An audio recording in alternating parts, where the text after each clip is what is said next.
con el memorias del equipo y me está fallando mucho. Me da miedo. Ok. Entonces, eso es un elemento. Otro, el orden.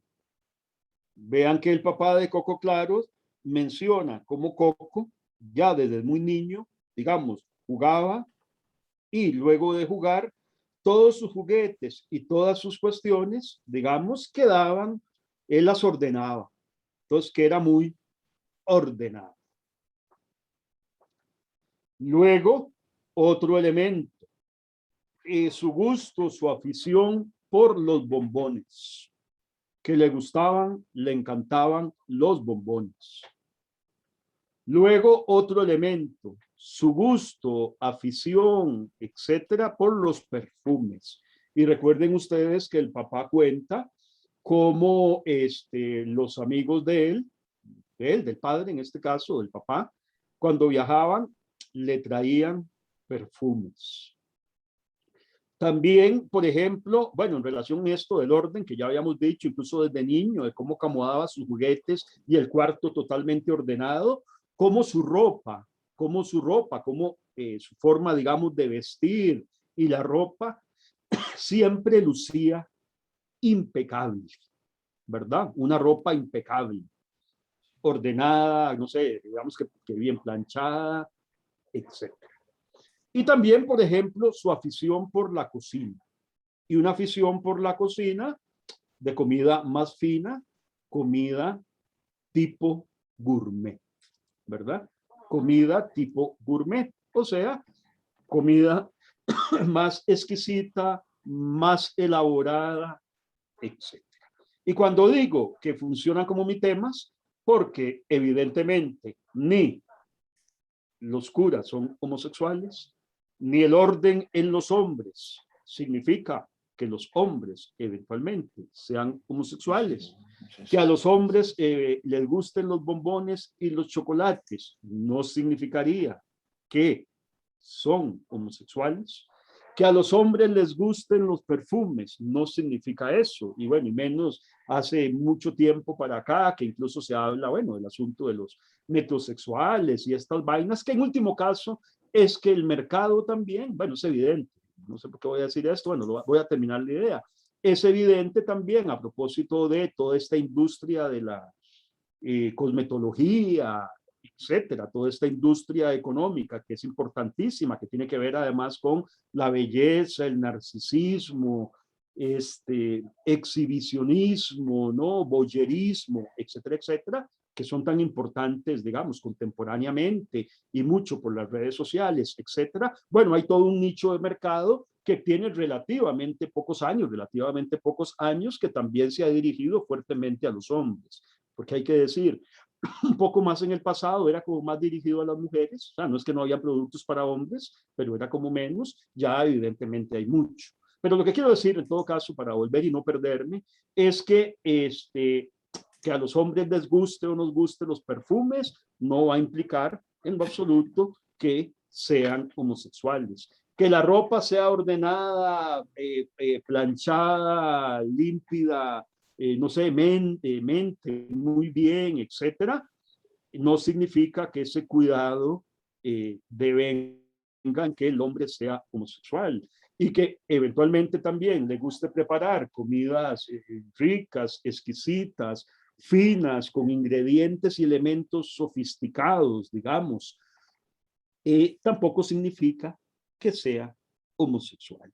Pero el cuento juega con esto, repito, juega con esto, para ir sugiriendo que eventualmente Coco no es, digamos, un hombre que ancla, digamos, en la heterosexualidad.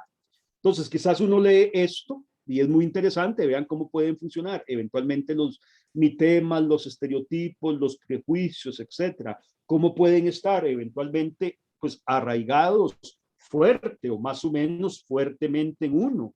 A ver, también es cierto, eso sería otro tema, la cuestión etaria. Tal vez muchos de estos elementos que aquí están y yo los relato como mis temas, ¿verdad?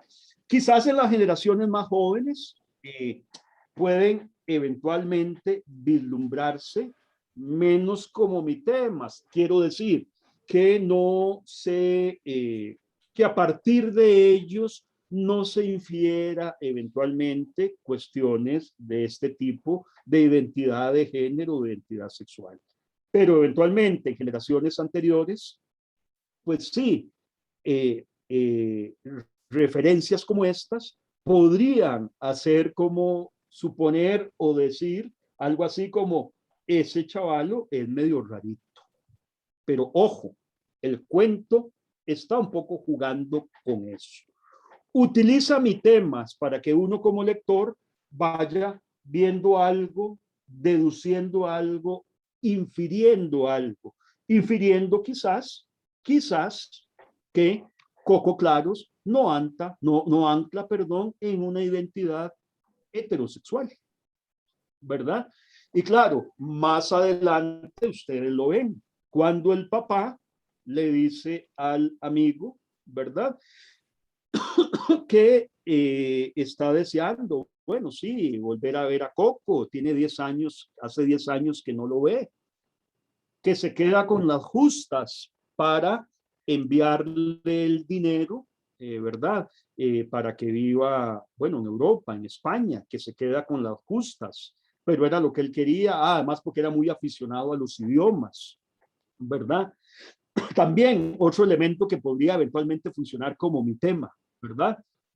No en otra, no aficionado a otras cuestiones más de ciencias aplicadas o más duras, digámoslo así, sino a los idiomas. Y el papá dice, bueno, eh, quiero verlo pronto, y sé que volverá hecho un hombre, hecho todo un hombre. No me importa con quién se meta. Y dice, india, negra, chola, no importa. Y además agrega esto, no importa, son otros tiempos. Entonces vean incluso ahí cómo se atraviesa un elemento eventualmente, otro elemento identitario y clasista, ¿verdad? Y clasista, que se filtra por ahí en el papá, aunque dice, bueno, que ya eso no importa tanto porque son otros tiempos, ¿verdad?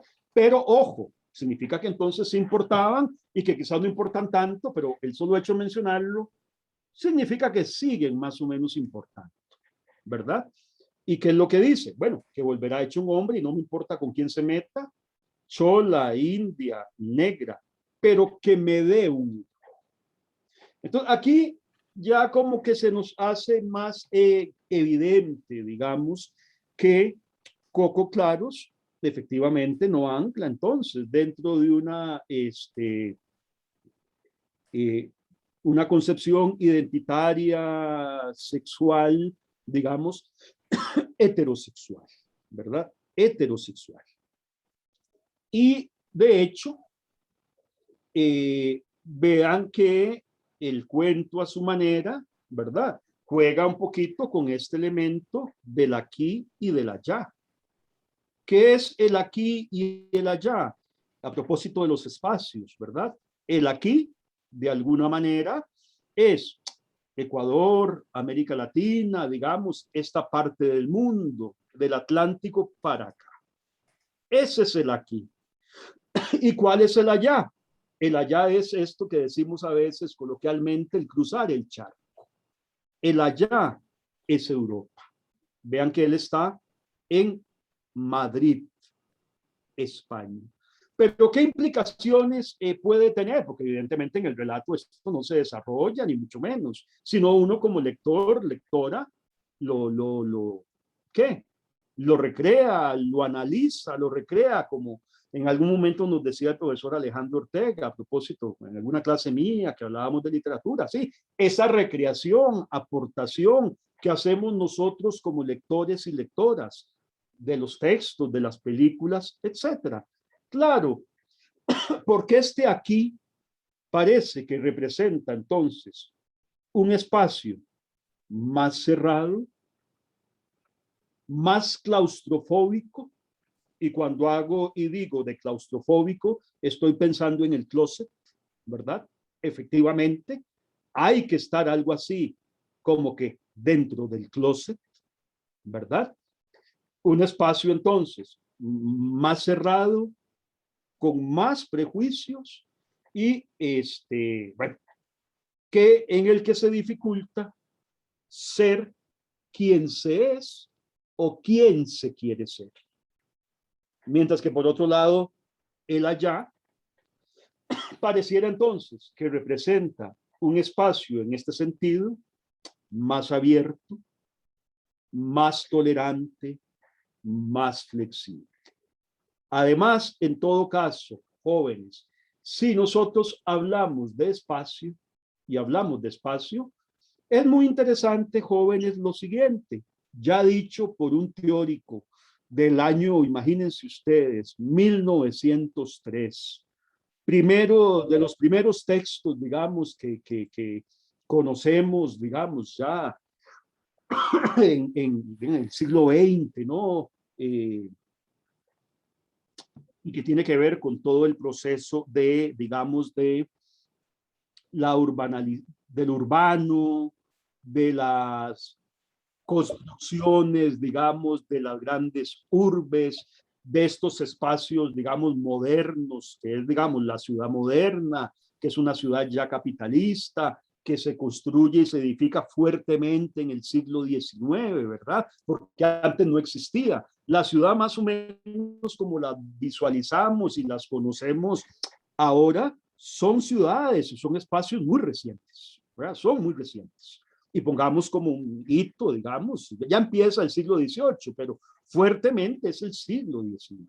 Entonces, este sociólogo alemán que se llama George Simmel, que escribe un texto clásico, ¿verdad? Clásico sobre esta vaina de los espacios y eventualmente el tipo de subjetividad que los mismos espacios de alguna manera construyen, ¿verdad? En las personas, la subjetividad, digamos que construyen. George Simmel, en un texto que se titula Las grandes urbes y la vida del espíritu, también conocido como las metrópolis y la vida mental, pero vean que es lo mismo. ¿Qué es lo que señalaba él a propósito de esta ciudad? Repito, que es moderna, sobre todo ciudad que se construye en el siglo XIX, que es capitalista, etcétera, etcétera. Bueno, un poco que en la ciudad y los habitantes de esta nueva ciudad, lo que él denomina los urbanitas, los habitantes de la ciudad, el urbanita es una persona un tanto más indolente, más indiferente. Y la ciudad, de alguna manera, posibilita que haya, digamos, más personas, una densidad, digamos, de población mayor, más gente y gente más próxima físicamente, porque hay más gente y están más cerca, más juntos. Sin embargo, que implican mayor distancia emocionalmente. O sea, más distancia emocional, más individualismo, ¿verdad? Y él contrapone, a propósito de los espacios, la ciudad moderna, la urbe, la ciudad con respecto al espacio rural, ¿verdad? O el campo. Y entonces, este espacio urbano, la ciudad, posibilita entonces la libertad. A ver, para Simmel, que el urbanista, el habitante de la ciudad moderna, sea más individualista, ¿verdad? Sea más indolente, o sea, indiferente, como un mecanismo emocional y de compensación para poder vivir en la ciudad y no algo así como fragmentarse emocionalmente. Él lo ve, digamos, pues negativo, no es positivo del todo que seamos indolentes, o sea, individualistas e indiferentes. Pero a la vez señala él en esta tensión, entonces, en este nuevo espacio urbano, que por otro lado también es cierto que este espacio moderno posibilita mayor libertad y mayor autonomía. Pues pareciera que en este relato, pequeñito, pequeñito, de página y media, de Diego Martínez Lora, está ese elemento.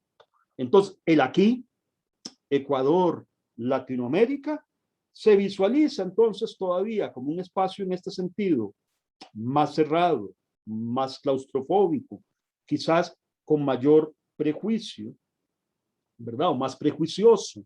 Y quizás más en coordenadas todavía más de espacio rural o de campo, de una relación más, si ustedes quieren, próxima y de cara a cara.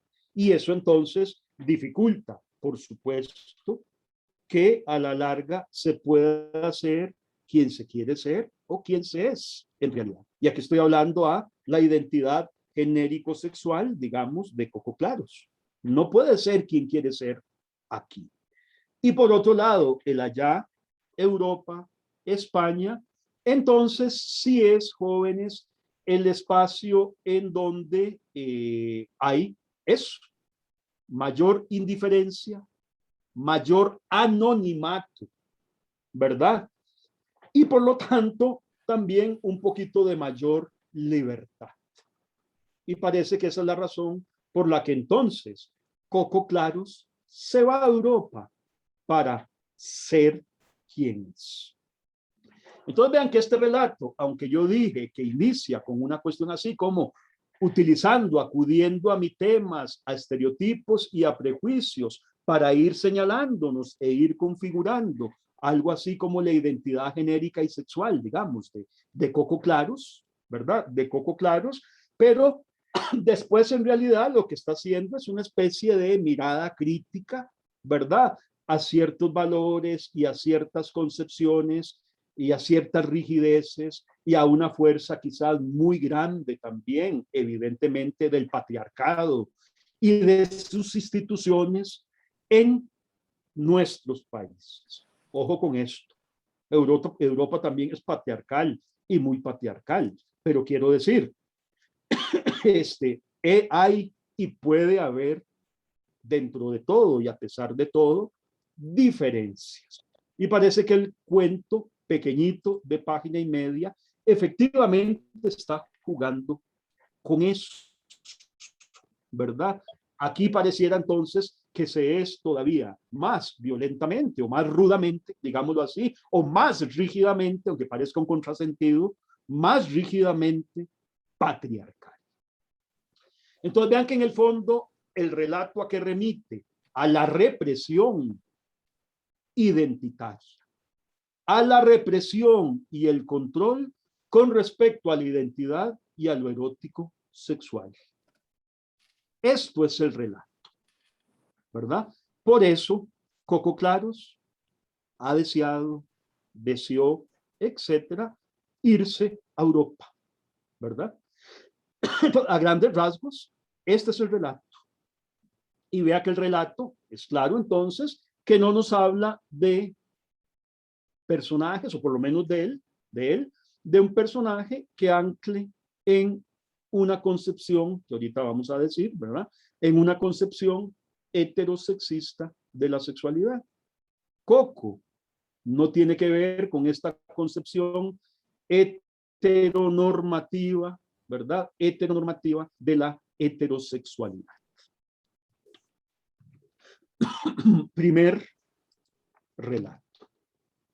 Primer relato, a grandes rasgos. Segundo relato, Anacondas en el parque, ¿verdad? Es un relato muy interesante de Pedro Lemebel. Pedro Lemebel, un escritor chileno, murió hace unos poquitos años. Un escritor muy interesante, una persona muy interesante, muy interesante. Voy a decirlo así, una gran loca. Pedro Lemebel era una loca, loca, loca, loca. Y este loca, lo digo y lo reiteré varias veces, lo digo con mucho respeto, ¿verdad? Porque era una persona que efectivamente hacía, digamos, que uso fuerte, digamos, exagerados, pronunciados de su condición, su ser, ¿verdad? Homosexual. Hay fabulosas entrevistas, ¿verdad? Que uno encuentra en YouTube, por ejemplo, a Pedro Lemebel y digamos, y es muy cómico y muy jocoso, ¿verdad? La manera en que él se expresa, habla, verbaliza, etcétera. Sus maneras, digamos, como se diría prejuiciosamente, sus maneras, bueno, aquí no es prejuicio, exageradas, prejuiciosamente alguien podría decir, sus maneras amaneradas. Pero un fabuloso escritor, además que en contextos tremendos de dictadura militar en Chile y de represión impresionante, ¿verdad? Y de desaparecidos, muertos, etcétera, él permaneció en Chile. Y permaneció en Chile, fundó junto con un amigo de él un colectivo que se denominó las yeguas del apocalipsis, y hacían performances, ¿no? O representaciones, actuaciones sumamente fuertes, osadas, políticas, arriesgadas, ¿verdad? En este contexto de extrema represión. Entonces, un tipo también, digamos, muy íntegro, ¿verdad? Que además, hay que decirlo, vio morir a muchos amigos, amigas de SIDA, ¿verdad? De SIDA en los 80s. Tiene un libro fabuloso que se titula Crónicas del Sidario, por cierto, que tiene que ver con toda esta temática, digamos, del SIDA.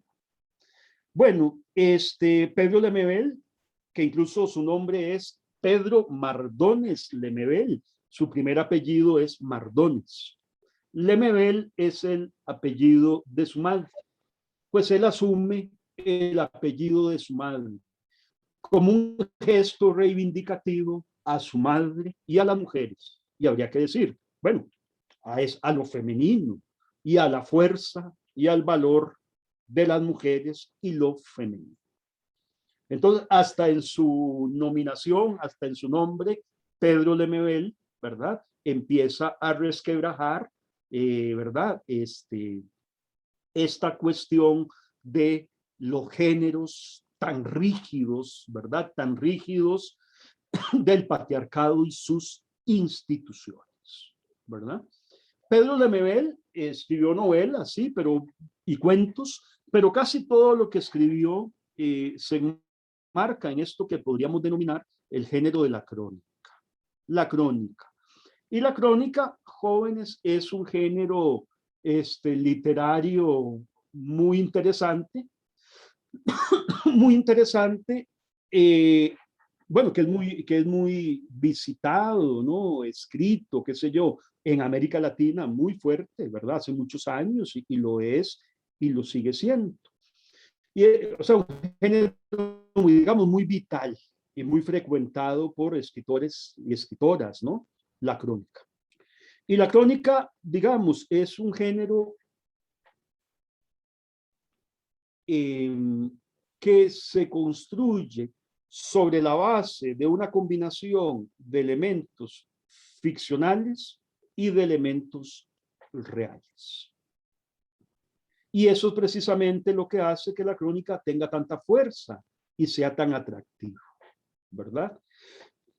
Porque hay una especie de combinación de elementos factuales vienen de factum, ¿no? De hechos, de cosas reales, mirables, observables, verificables, que están ahí, pero a su vez se aporta una cuota de ficción. Y entonces esta mezcla de elementos es lo que le da una fuerza interesante al género de la crónica. Y de alguna manera el cronista o la cronista lo que hace es entonces un poco registrar personajes, acontecimientos, procesos, etcétera, que están ahí, que existen, que están sucediendo. El cronista de alguna manera ve, escucha y relata. Además hay que decirlo, es un género eminentemente urbano, eminentemente, digamos, de ciudad, de ciudad.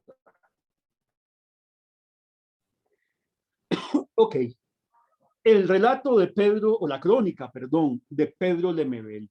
¿Qué quisieran jóvenes decir ustedes, 2, 3 personas, de esta crónica, de este texto? 2, 3 personas.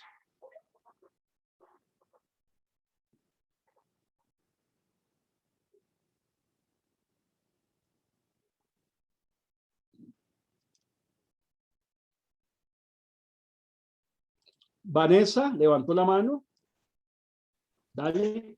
Profe, puede ser que yo esté pegando así un batazo, pero a mí me costó un poco seguir, digamos, el hilo de este relato. Yo no sé si lo estoy interpretando muy literal, necesito que usted me saque de la duda, pero lo que yo entendí, lo que trataba era de un parque, o sea, un parque literalmente, en el que la gente va, por ponerlo en algún tipo de eufemismo, a explorar su sexualidad con gente y no les importa que la gente lo vea. O por ahí va. Sí, sí, por ahí va. Ah, ok, Sí, sí, y no, no, no, digamos no, no, no, no lo pero, entendiste mal, por ahí va, pero efectivamente. es digamos, una especie de espacio seguro hasta el final del relato, según vi, donde, digamos, ahí usted va, hace lo suyo, e incluso una persona dice que manda a su hijo ahí a también hacer lo mismo, aunque al final del relato hay como policías o algo así y ya no se puede seguir en eso. ¿Es así? Sí, Ok, sí, perfecto. Entonces sí. no estaba tan perdida como Bueno, yo no, no pensaba. mandan solamente en lo que dijiste, Vanessa, no mandan al hijo exactamente ahí, el hijo va, ¿verdad? No, no es que lo mande, ¿verdad? Pero un muchacho va efectivamente también al parque. Pero todo lo demás, salvo ese pequeño detalle, digamos, es lo que estás diciendo, efectivamente. Y sí, ya vamos a ver esto, pero es eso, sí, sí, sí. Vamos Ah, a ver algunos elementos más, por supuesto, pero es eso. Sí, gracias por sí, sí. sacarme de la duda, profe. Muy bien, muy bien. Andrés. No, yo quería mencionar de que, bueno, además de que en el título, como se mencionan los animales y de vez en cuando se menciona como los cascabeles, porque es relativo a la hora, yo siento que, o sea, el parque en sí es como, tal vez metafóricamente como un hábitat, un ecosistema, porque, digamos, al final lo que más me sonó fue eso de que, por ejemplo, como si fuera un reptil tirado entre las piedras, como cuando ya les disparan y todo eso, es como tipo de, como por así poner un ejemplo, como cuando en un hábitat, no sé, caza un animal y después queda muerto y tirado, aquí va en el mismo rollo, solo que por lo que entendí de la obra, como que ellos ya después como que los empiezan a atacar en el parque que ellos consideran seguro, ¿no? Por supuesto. Sí, ah, Claro, ok, entonces sí. Mainor, Sí, Mainor, mira, este cuento se ambienta muy bien en nuestras ciudades latinoamericanas porque estando yo chiquilla y todavía un poquito más grande, que crecí entre las calles de Barrio Montournón, nosotros carajillos adolescentes, íbamos a marcar al Parque Nacional que está frente ahí a la Asamblea Legislativa, no la horrible, sino la menos fea, y a veces íbamos más temprano se iba a marcar al Parque Morazán, un poquillo más tarde y un poquillo más arriesgado se iba uno con el novio a sentarse en uno de esos pollos de parque nacional. Y en una época de rotundo, digamos, de rotunda discriminación hacia la población LGTB, que en aquella época no se les llamaba población LGTB y más, había lugares en ese famoso parque que de día inclusive los que íbamos a estudiar a la Biblioteca Nacional, veíamos en algunos extremos, ¿verdad? Como una zona de mucha vegetación, como un poco oscurita, y ahí ya en horas de la noche podía pasar cualquier cosa. Incluso, por supuesto, el otro sitio de encuentro amoroso, tanto para heterosexuales como no heterosexuales, era también frente al Instituto Nacional de Seguros en el famoso Parque España, donde claro, también claro. la policía caía a hacer cacerías, a perseguir, ¿verdad? La gente salía corriendo, acomodándose la ropa y demás, porque eran, digamos, como de los pocos lugares donde todavía la gente se iba a refugiar por distintas razones, por distintas razones. Unos más carajillos porque no tenían plata ni tampoco la intención de ir a un motel, y otros porque ahí podían de alguna manera compartir algunas actividades, en este caso sexuales, ¿verdad? Y de otra índole. Entonces, esta historia a mí me trae muy familiar recuerdos, digamos, de todas esas épocas. Hoy en día parece que no están tan así, que me corrijan los que saben de esto, ¿verdad? Pero ya que yo ya no circulo por esas áreas, ¿verdad? De hecho, bueno, jóvenes, ojo lo que acaba de decir pues la profesora. Vean que yo he dicho que la crónica mezcla elementos factuales, o sea, reales, digamos, y ficcionales. Y más dicho así, más teóricamente, así una definición de la crónica es que la crónica es un modo subjetivo de representación, ojo, a propósito del arte y el cine, etcétera, que es representación. La crónica la definiríamos un poco así: un modo subjetivo de representación que cobra fuerza en el tanto combina elementos factuales y ficcionales.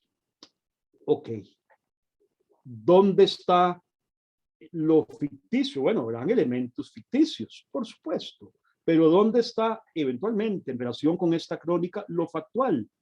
En los parques. La profesora nos hablaba del Parque España y el Parque Nacional. Bueno, ahora hace lo suyo, más o menos, hay más control, más vigilancia, pero hace lo suyo en ese sentido el Parque Metropolitano La Sabana. El Parque Metropolitano La Sabana es un parque, y posiblemente habrán otros, yo no sé, pero es un parque que, ojo, la oscuridad, la noche, etcétera, porque una cosa es el día y otra cosa es la noche, obviamente, y otra cosa es la iluminación y otra cosa es la oscuridad. Efectivamente, en la sabana se suceden este tipo de encuentros. Claro.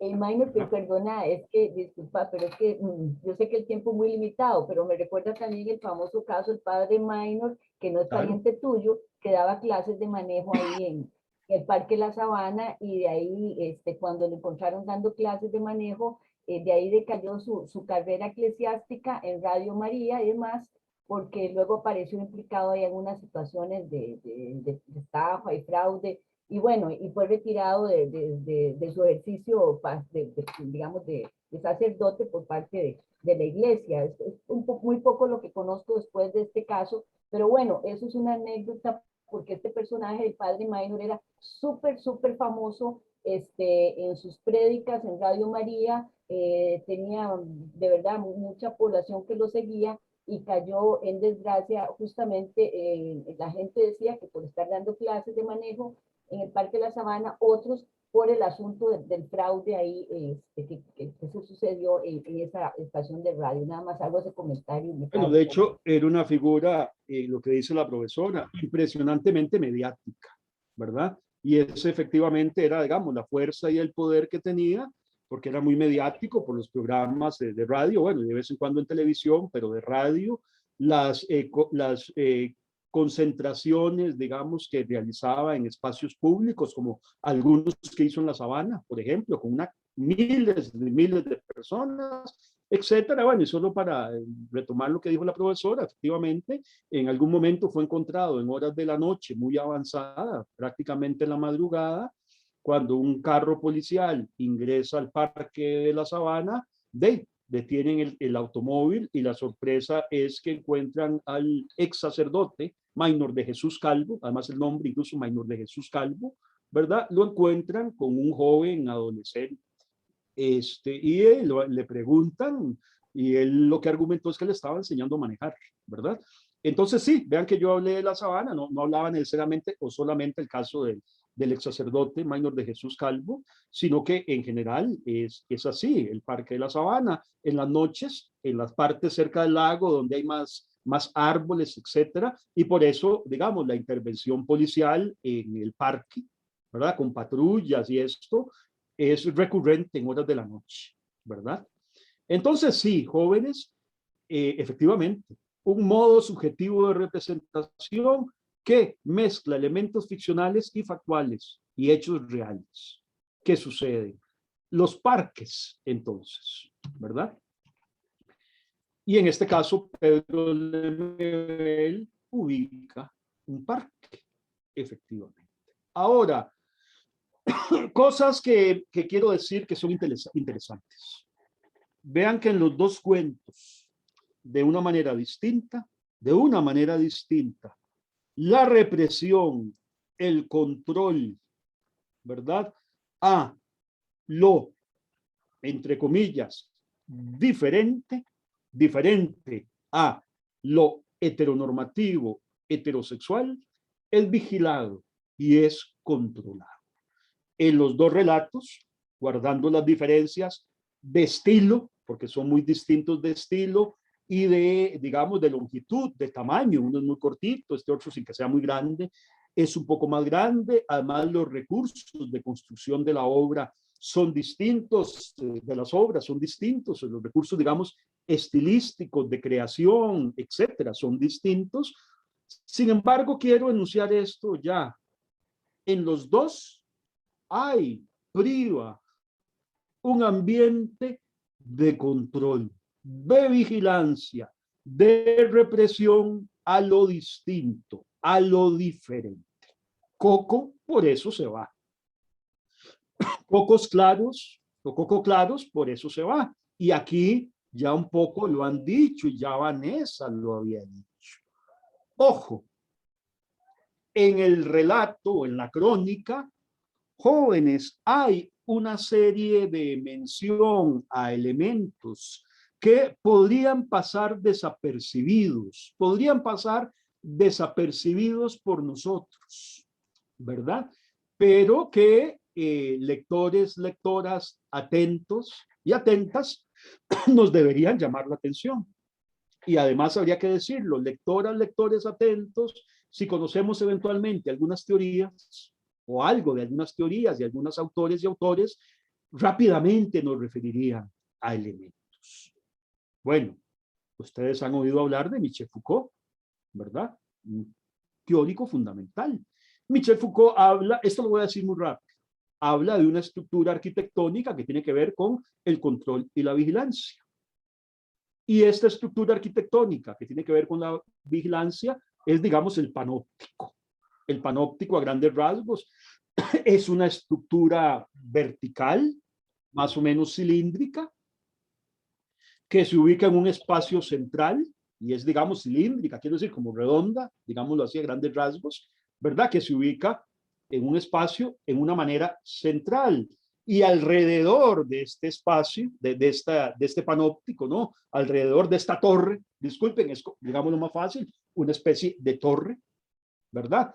Alrededor de esta torre hay igual otra construcción que son algo así como celdas, o son celdas, ¿verdad? Lo interesante es que en la torre central, en la parte superior, hay vigilantes, ¿no? Policías, etcétera, que por la construcción arquitectónica de esta estructura panóptica, de esta torre central y su ubicación en relación con las celdas alrededor, los vigilantes pueden estar viendo a los reclusos, a las personas, por ejemplo, que están en las celdas. Sin embargo, las personas que están en las celdas, que están recluidas por la construcción arquitectónica, no pueden ver a los vigilantes o al vigilante que está en la torre, en la parte superior. Es una construcción arquitectónica. Pero aquí lo interesante es lo siguiente, jóvenes, y ahí está la cuestión del poder y los mecanismos y las estructuras disciplinarias, ¿verdad? ¿Por qué? Porque perfectamente podría no haber vigilantes ni vigilantes, o sea, podría no haber nadie en la torre.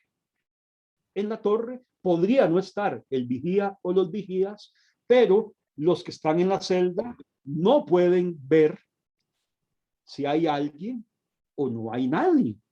Y entonces siempre suponen que hay alguien. Entonces se sienten constantemente vigilados.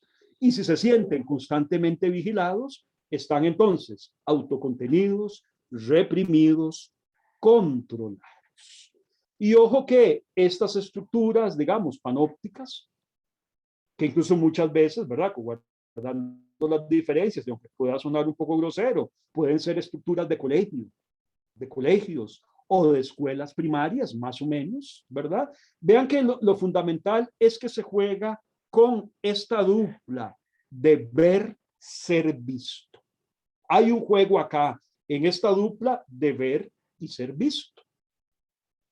Entonces, en este relato, jóvenes, aunque parezca eventualmente, no sé, o no parezca, está construido el relato, sobre todo, digamos, las primeras páginas, los primeros párrafos, de una serie de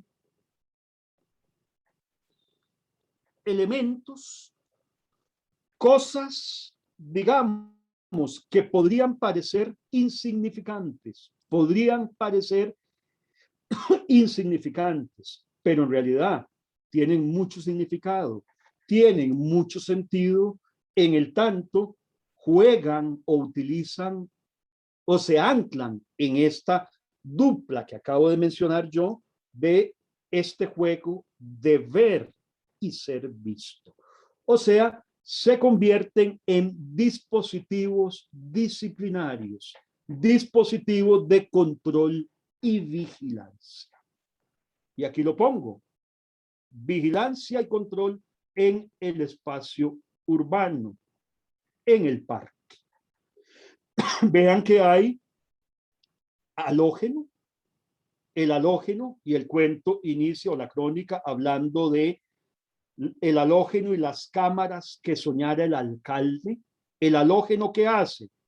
Alumbrar, iluminar, facilitar la visión, la mirada. ¿De quién? De quien quiere controlar y de quien vigila. Ya te doy la palabra, Alejandro, ya acabo de ver. Ok. Las cámaras de filmación, por supuesto. ¿Qué son las cámaras de filmación? Nuevamente esto. Son cámaras que registran lo que sucede. Pero ojo, la función de las cámaras y lo que acabo de hablar. Uno podría tener una cámara eventualmente puesta en su residencia, etcétera, etcétera, y podría no tenerla funcionando. Por ejemplo, podría no tenerla funcionando. Pero el poder, digamos, como elemento disciplinario que tiene la cámara es que, bueno, la gente no sabe eventualmente que no está funcionando y cree que está funcionando. Y entonces se contiene. Hay control y hay vigilancia. Conste, las cámaras de esta crónica deben estar funcionando, ¿verdad? No digo que no. El corte milico, ojo, que es muy interesante, porque en el relato, en la crónica, se habla del corte milico. Y esto puede tener, bueno, varios significados, o de hecho tiene. Uno, el más como inmediato, digamos, ¿qué es un corte milico? Es un corte bajo. Un corte bajo. Los militares usan un corte de cabello muy bajito, valga la redundancia, muy cortito, ¿verdad? Aquí se refiere al corte del césped. Claro, porque césped alto, muy alto o alto, puede facilitar el ocultamiento, el escamoteo, el no ser visto. Entonces vean que estos elementos que estoy mencionando, hay más del halógeno, la cámara de filmación y el corte milico, o este corte de césped, tienen que ver con elementos que en sí mismos son dispositivos disciplinarios, dispositivos de control y vigilancia. Tienen esa función. El halógeno alumbra para vigilar, las cámaras vigilan y graban, y el corte es bajo. Y ya te voy a dar la palabra, Alejandro. Y para terminar, esta parte quiero decir, habría que decir que también podría aludir, ¿por qué no? Ya no estamos cuando Lemebel escribe estas crónicas, el libro se titula La esquina es mi corazón, crónica urbana, y vean, la esquina es mi corazón y crónica urbana, nuevamente esta idea del urbano y la ciudad, esta crónica aparece en ese libro.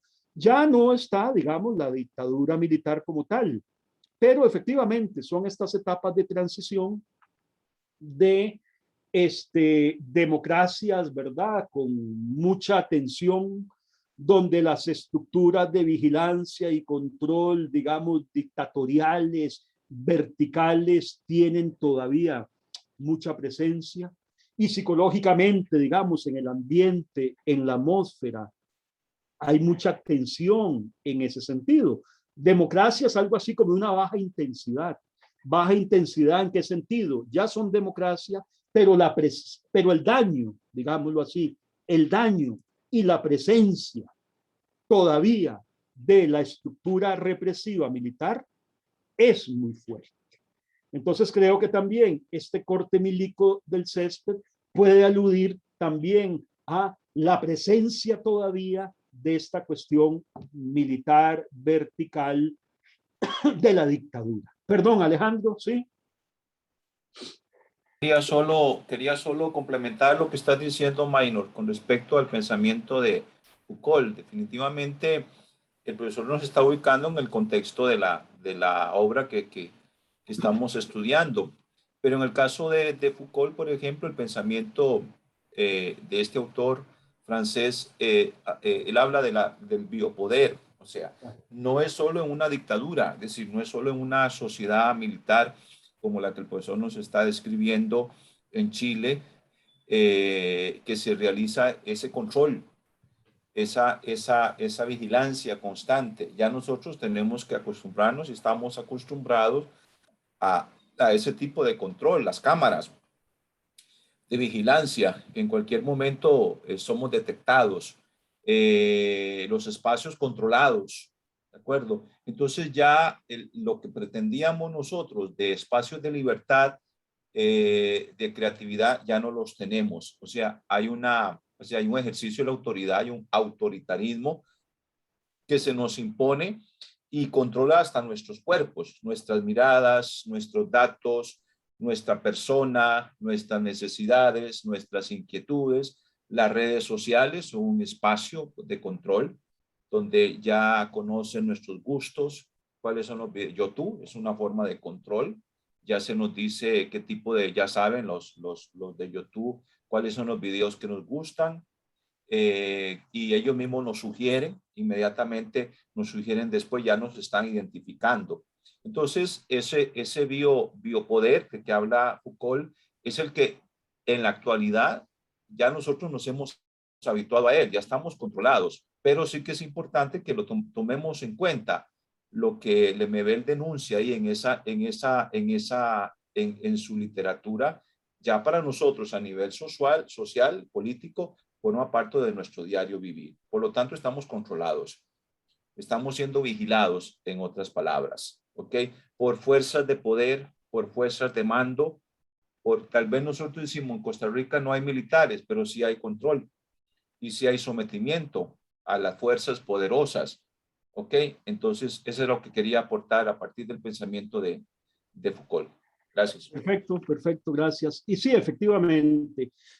Y vean que en esta crónica, reitero, esto del corte milico parece que hace referencia también eventualmente a la presencia todavía de la dictadura, pero en realidad, digamos, en este texto del MBL y en las crónicas y de escritura, y cuando las escribe, etcétera, ya no hay dictadura, pero vean ustedes la presencia de este ambiente, ¿verdad?, de vigilancia y control. Y como dice el profesor, ¿verdad?, el asunto del biopoder y la biopolítica en Foucault, efectivamente, ¿verdad?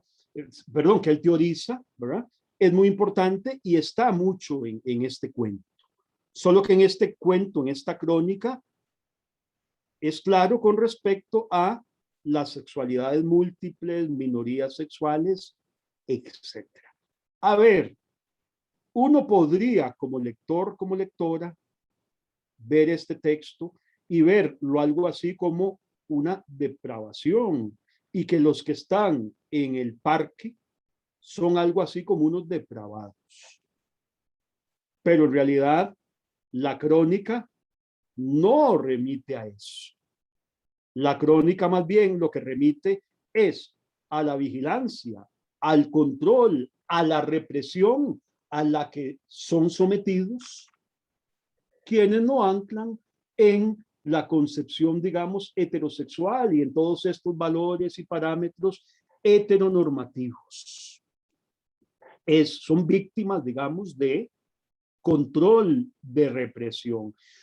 Y además, cuidado precisamente por no poder ser un poco quienes en realidad son y quieren ser. Tienen que tratar de serlo entonces en la clandestinidad. En la clandestinidad, que implica también peligro, riesgo, etc. O sea, lo que hace el cronista, lo que pretende, no es tanto que digamos, qué depravados, qué desastre, qué cosas más pavorosas, etcétera, qué nefandas las actividades que están haciendo, sino más bien que nos pongamos del lado de ellos. Y eso también es muy interesante a propósito de la propuesta de lo queer, ¿verdad? Pero volvemos a esto. Vean que primero se inicia con este tipo de control, más próximo al asunto de la biopolítica que nos acaba de decir el profesor Alejandro. Halógenos, cámaras y corte. Pero vean que en el relato luego se pasa ya claramente a la represión física, porque están las personas en el parque, se oye el silbato policial, o sea, ya entra la policía, se escucha la sirena, al humazo entra la policía, al humazo es golpes, con linternas, iluminando entonces, ¿verdad? Iluminando el parque. Y luego recuerden ustedes que hasta hay disparos. Y el cronista relata cómo incluso hay muertos, o puede haber muertos, puede aparecer un cadáver en el río. Entonces vean que también hay dispositivos disciplinarios más del orden de la biopolítica, pero luego pasa también esta represión más inmediata, física, policial. El silbato, la sirena, el lumazo, las linternas y los disparos. Claro, jóvenes, vean que el cuento, a ver, si el cuento anterior, de alguna manera, decíamos que podía ser interesante este juego entre el aquí y el allá, América Latina y Europa, Madrid, España, en este mucho es el juego entre la luz, la iluminación y la oscuridad. Si ustedes quieren, el día y la noche, pero además su contraparte asociada al día, que es la iluminación, y su contraparte asociada a la noche, que es la oscuridad. Porque efectivamente, una cosa es el parque de día, el parque de día es el de los viejitos, y en la crónica lo dice, ¿verdad? Como lo veríamos en cualquier parque, en cualquier ciudad. O sea, de los adultos mayores o viejitos que salen a tomar el sol, la gente que saca a pasear a los perritos, si hay algún tipo de juego para niños, los niños jugando, columpiándose, eso en el día y a la luz del día. Pero apenas sucede la noche y está la oscuridad y efectivamente alejados de la halógeno, de las cámaras de filmación, huyendo de este control y esta vigilancia, entonces en la oscuridad y en la noche, digamos que otras actividades suceden y otros juegos suceden. El juego del día, del columpio, del carrusel, es del día. El juego de la noche es otro tipo de carrusel y ustedes lo leyeron en la crónica. Es el toma y ensarta. Es la vaina sexual. Entonces vean ustedes cómo la luz, la iluminación es control, es vigilancia, es represión. Mientras que la noche, la oscuridad, es posibilidad de libertad. posibilidad de ser quienes se es o quienes se quieren ser, ¿verdad? O quienes se es en realidad. Entonces vean que a la larga esta crónica habla entonces, sí, de otros cuerpos que no son los cuerpos siempre, digámoslo así, heterosexuales, hablan de otros deseos que no son y no existen y únicamente los deseos heterosexuales, ¿verdad? Y habla también de otro tipo de frustraciones, de represiones, de controles. Esto que pongo al final es un poquito más general, no tiene tal vez tantísimo que ver con esta crónica, pero en general en las crónicas de Lemebel es muy interesante porque Lemebel logra articular, y en esto es, digamos, muy interesantemente hábil y a la larga, muy interesantemente queer, ¿verdad? De a veces relacionar distinto tipo de variables socioeconómico-políticas, digamos, distinto tipo de variables a la vez que la sexual. O sea, que hay, digamos, asimetrías, digámoslo así, represiones económicas, hay asimetrías y represiones, digamos, político-ideológicas, pero también, efectivamente, hay asimetrías y represiones a las sexualidades múltiples y diversas. Esto último que estoy diciendo no es necesariamente de esta crónica, no necesariamente, pero pensando en general en la obra de Lemebel y en muchas de otras de sus crónicas, está eso que es muy interesante. No se queda únicamente, digamos, con lo sexual diverso, sino que a la vez incorpora y toma otros elementos como lo económico, político, ideológico, etc. En el texto, a grandes rasgos, ¿qué es lo que hay? Hay una represión muy fuerte.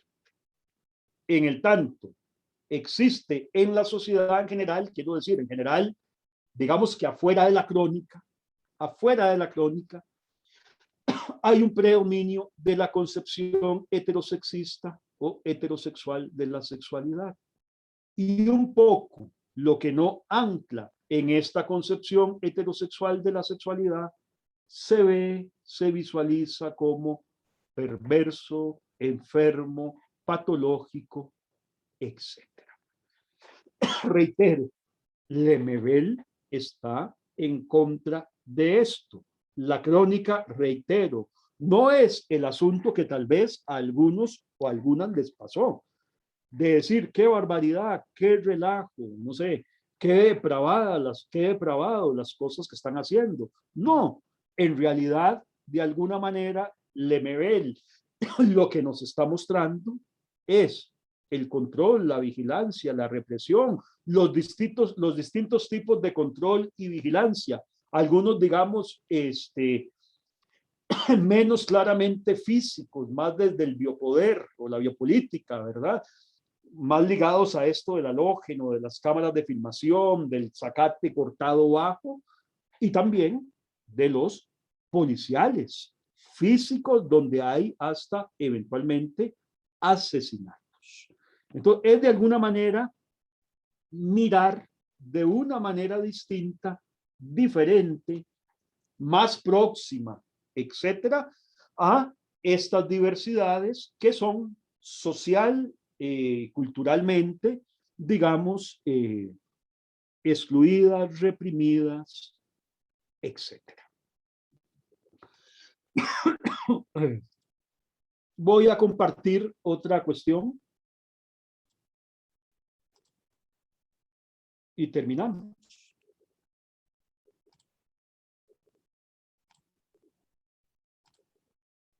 Teoría rarita. ¿Qué pueden decirme, jóvenes, o decirnos dos o tres sobre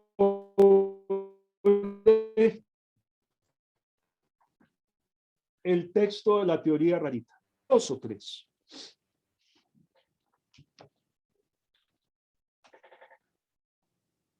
Nada. ¿Por qué así? Quedaron Vanessa. raros. Dale, Vanessa. Profe, es una consulta más que algo acerca del texto. A lo que entendí, la definición de queer sería como, o sea, modernamente, sería como una persona que no es necesariamente heterosexual o homosexual, sino que como que baila entre esos dos términos, pero no se identifica con ninguno. Por ahí iría la definición. En realidad, el homosexual, lésbico, trans, queer como tal, y lo lésbico y homosexual, sí va por lo queer. Lo heterosexual, no tanto. ¿Ok? Ojo, que aquí hay una oposición, digamos, rápidamente, ya vamos a hablar de eso, Vanessa, pero digamos que rápidamente, otra cosa es el asunto del continuum, eventualmente, de la sexualidad, que algunos teóricos a propósito de lo queer, remiten, ¿verdad? Cómo la sexualidad puede ser una especie de continuum y cómo eventualmente las personas nos podemos ir moviendo en el tiempo, en ese continuum, y podríamos estar en algún momento más anclados o ubicados en uno de los extremos, en un polo, pero luego eventualmente irnos acercando a otro polo. A ver, cuando hablo de polo, estoy hablando, digamos, rígidamente, ojo, como lo pensaría el patriarcado, ¿verdad? Y la heterosexualidad, entonces, en hombre, digamos, y mujer. Pero resulta, reitero, esto lo digo nada más por lo que vos dijiste, el asunto de moverse. En lo queer, en algunos teóricos y teóricas, está este elemento de la posibilidad de moverse. Ahí sí te daría la razón. Entonces, reitero, para algunos, uno podría efectivamente ubicarse, digamos, en el extremo izquierdo, por decirlo así. Voy a decir que el izquierdo es el de varón, pero que uno eventualmente podría irse moviendo con el tiempo y acercarse más al extremo derecho, digamos que sería lo femenino o la mujer o estas cosas. Lo que quiero decir es que a la larga, lo queer en relación con esto que dijiste del movimiento, podría decirnos algo así que necesariamente no hay puntos fijos con respecto a la sexualidad, sino que puede ser una especie de continuo. Esto en relación con lo que acabas de decir, una parte de lo que dijiste, Vanessa, de que sí, es que el del heterosexual se mueve al homosexual, ok, podría pasar, pero ojo, en relación con más desde la concepción más rígida, entonces, del patriarcado y de lo heterosexual, no, lo heterosexual no estaría en lo rarito y lo queer, lo homosexual sí. En el tanto, lo homosexual se desprende, se aleja de las sexualidades, digamos, normativas, ¿verdad? Hay una especie de desvío, fuga de la norma. Entonces, lo homosexual sí, lo heterosexual no. Pero ahorita vamos a referir un poquito más. Patrick. No, que me parece que el autor lo postula en algún momento en el texto al respecto de la, ¿cómo se dice? Epistemología. Sobre el Epistemología. significado. Ajá, que no sé, que no tiene un significado claro traducido. Sin embargo, se entiende que el ser humano en sus relaciones se sale de la norma establecida por la sociedad o con respecto a lo que significa lo queer. Entonces, por ahí viene todo lo que tiene que ver las relaciones homosexuales, lésbicas, de las personas trans y todo esto, porque se salen de la norma, o eso es lo que yo entendí que postula el autor. Pues sí, por ahí va, efectivamente, efectivamente por ahí va y existen, tienen razón de ser, estar, existir, ¿verdad? Lo que pasa es que hay una mirada que visualiza eventualmente esto, sobre todo, a ver, el heterosexismo compulsivo, porque esto hay que decirlo. Hay algunos teóricos y teóricas de lo queer, ¿verdad? Algunos que podría parecer que son más fuertes y más radicales con respecto, como oposición, ¿verdad? Con respecto al heterosexismo o lo heterosexual. Pero hay otros y otras que tienen claro este aspecto, que están en contra del heterosexismo compulsivo. ¿Qué será un heterosexismo compulsivo? Un heterosexismo profundamente rígido que juzga, que sojuzga, que discrimina, que visualiza las diferencias como algo perverso, incluso como una patología, ¿verdad? Entonces, esto es importante. Digamos, lo queer se erige contra el heterosexismo compulsivo y las instituciones, ¿verdad?, del patriarcado que fomentan eventualmente, rígidamente, los prejuicios, ¿verdad?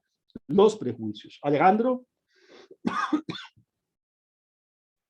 está silenciado, Alejandro. Sí, Minor, una consultita. Por ejemplo, un movimiento feminista, ecofeminista, directamente defensor de los derechos del ambiente, derechos de la naturaleza, no necesariamente lo podríamos incluir, ¿verdad?, como una parte de una teoría queer. Pues sí. Más bien sí podría ir ahí. Claro, Es que claro. me suena más lo queer como el ámbito de la sexualidad, de teoría de género, pero digamos una postura feminista, sí No, podríamos a ver, catalogarla ahí. de hecho, eso es muy interesante lo que acaba de decir el profesor. Y Uh-huh. ojo, generalmente lo pensamos, lo visualizamos más, lo asumimos más y un poco ha sido más fuerte así, es real. Y un poco el surgimiento ha venido por ahí, ¿verdad? En los 80s finales y en los 90 sobre todo, de visualizar lo queer con la sexualidad, ¿verdad? Básicamente. Pero no, en realidad lo queer, y esa es una de las críticas fuertes que hacen y que hicieron, digamos, feministas importantes en los 90s, y ahora voy a hablar un par de cosas al respecto, es que lo queer, y por eso ahora hablé algo en este sentido del MBL hacia el final, como Lemebel eventualmente está hablando, aunque tal vez en esta crónica no se ve tanto, pero en otras, no solo del elemento sexual, sino lo económico y político, lo económico y lo político. A ver, lo queer, por un lado, es algo así como de difícil, ojo, definición, de una cierta dificultosa definición. Por un lado, por el mismo hecho que lo queer se va ampliando, remodelando, enriqueciendo, etc. De hecho, piensen ustedes lo que hace un rato dijo la profesora cuando habló del Parque España y del Parque Nacional, y la profesora habló LGTB. Después nosotros hablábamos de LGTBI. Luego agregamos y se agregó LGTBIQ y ahora se agrega LGTBIQ más. Entonces, queer, aunque pueda parecer curioso, eso también depende de los autores y autoras. Alejandro, también depende mucho de eso. Por ejemplo, un africano, no necesariamente homosexual o bisexual o travesti o algo así, no. Un africano que estudia invento en alguna universidad española, africano, migrante africano, puede estar y entrar dentro de la cuestión queer. Puede sonar raro, un mecánico de carros, bastante drogo o algo drogo, no sé, que trabaja de mecánico en un taller de carros, puede entrar dentro del O sea, hay muchos aspectos que pueden entrar dentro de lo queer. En el tanto, lo queer está desaveniendo, digamos, está desaveniendo la norma, lo que se espera. Reitero, lo queer tiene que ver con, diría Judith Butler, con ese desvío y fuga de la norma y de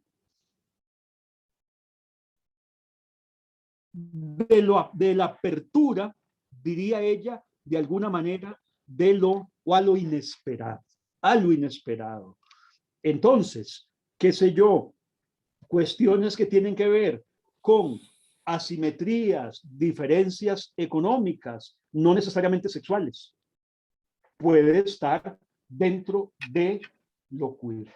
Es más, vamos a ver en mi texto, un tirito, algunos elementos que uno de los autores, por ejemplo, menciona, que es muy interesante. A ver si lo encuentro. Bueno, no lo encuentro, pero... Bueno.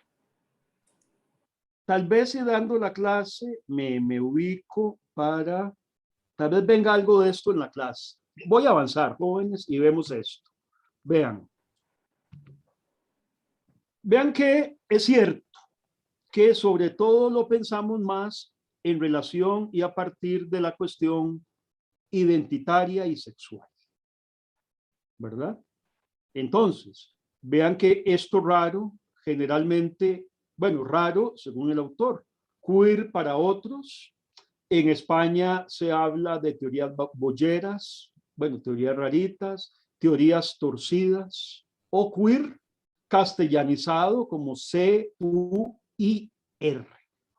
Son distintos nombres. Repito, teorías bolleras, teorías torcidas, queer, C-U-I-R, ¿verdad? Incluso algunos discuten, bueno, ¿por qué usar el queer anglo del inglés? Que solo usar el queer anglo, digamos, del inglés, es un poco una actitud un tanto colonialista. Por eso, unos utilizan otros tipos de denominaciones. Este autor habla de la teoría rarita. Y lo raro tiene que ver entonces con eso, con lo raro, con lo extraño, pero lo raro y lo extraño, en el tanto, remite a una identidad, en este caso, que no se posiciona con claridad. ¿Ok? Una identidad que no se posiciona con claridad con respecto a qué? Con respecto, digamos, a ser hombre, varón, no sé, macho, o ser hembra, mujer.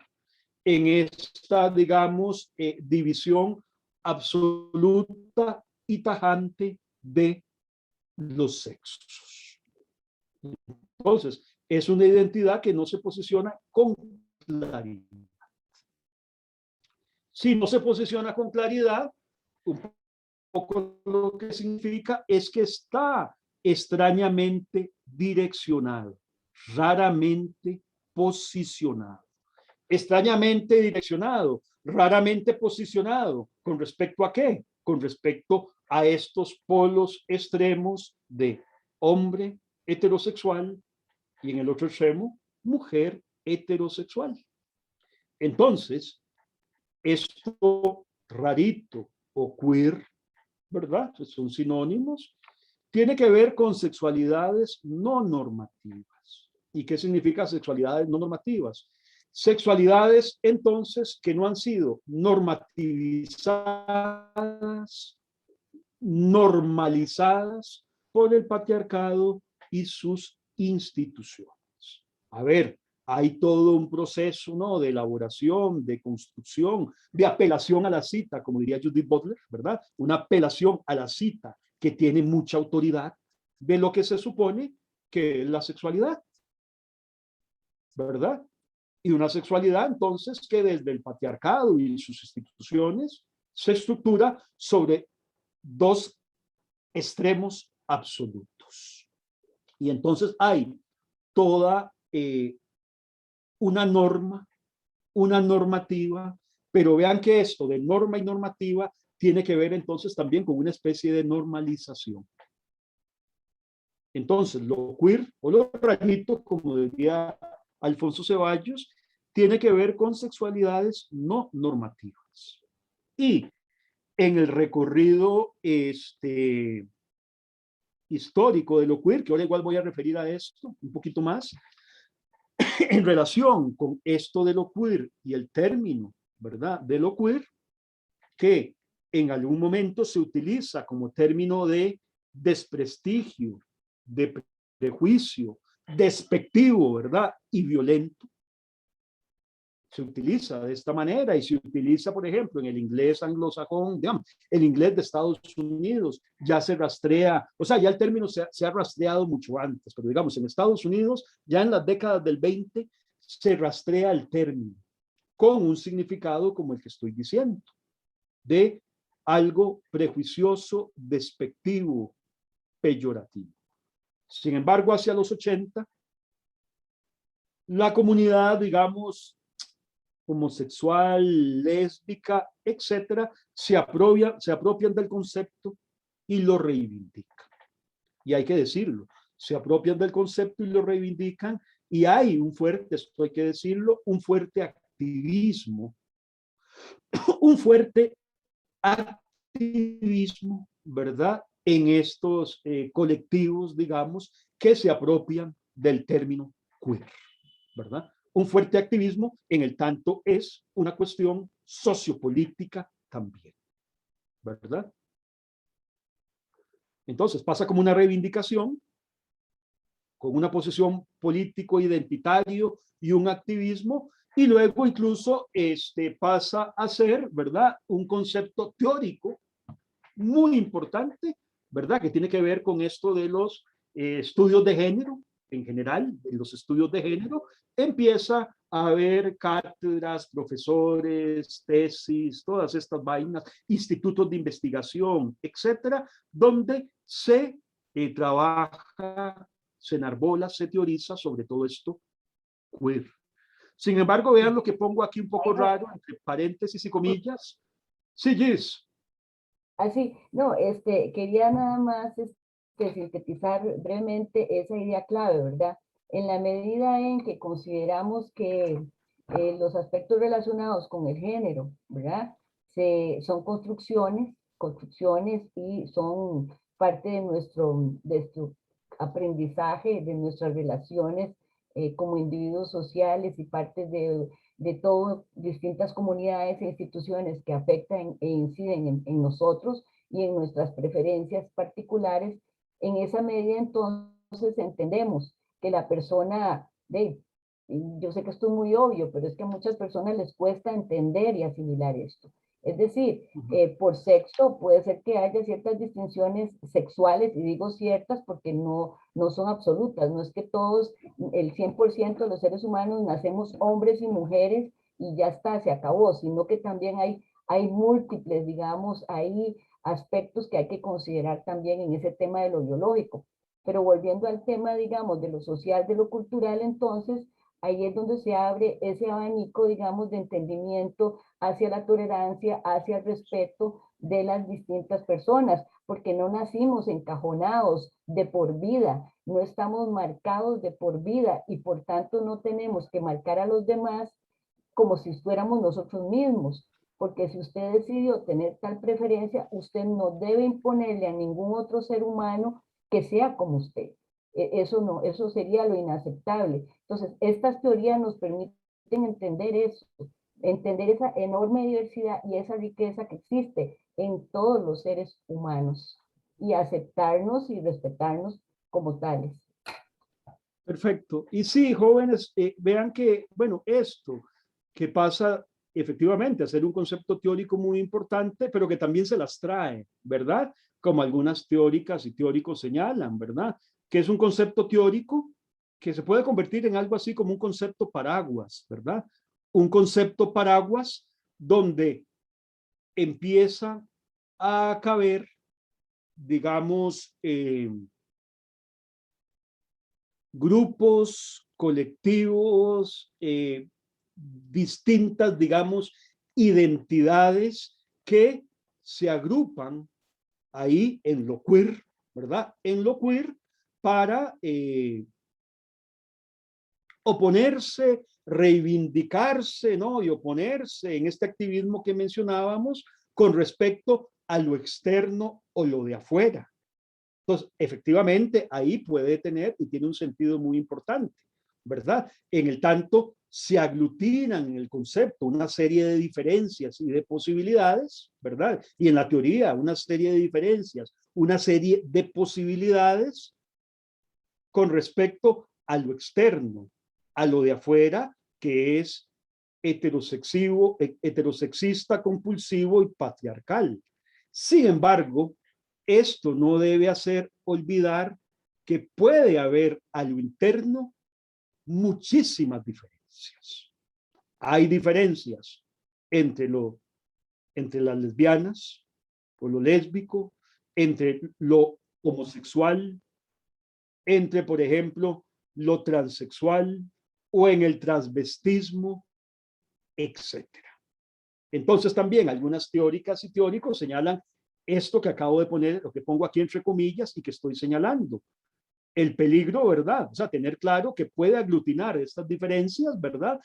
Y una especie de unificación momentánea, transitoria, pasajera, como una especie de identificación, de agrupación con respecto al externo, que es heteropatriarcal, compulsivo, ¿verdad? Pero que no debe jamás hacer olvidar que a lo interno puede haber muchas diferencias. Entonces lo que dice Halperin, por ejemplo, dice, cuidado, porque podría parecer que, vean, lo leo, que hay algo así como una gran queer familia feliz. Y no es así. De hecho, ha habido, ¿verdad?, pugnas, disidencias, etcétera, entre los colectivos, grupos, etcétera, que podrían ascribirse a esto queer. Ahora voy a decir algo al respecto.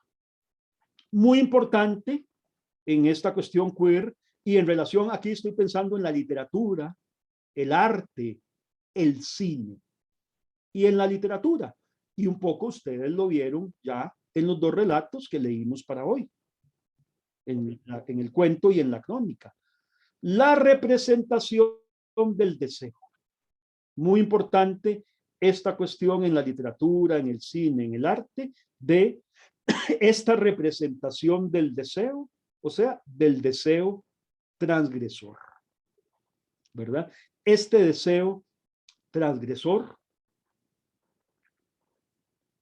y que en lo queer y mucho entonces de las obras literarias, del cine y el arte que puedan enmarcarse en esto tan amplio, o sea, que a la vez específico y tan amplio de lo queer, muestran las y representan, ¿no? También las relaciones sociopolíticas de poder sobre la sexualidad.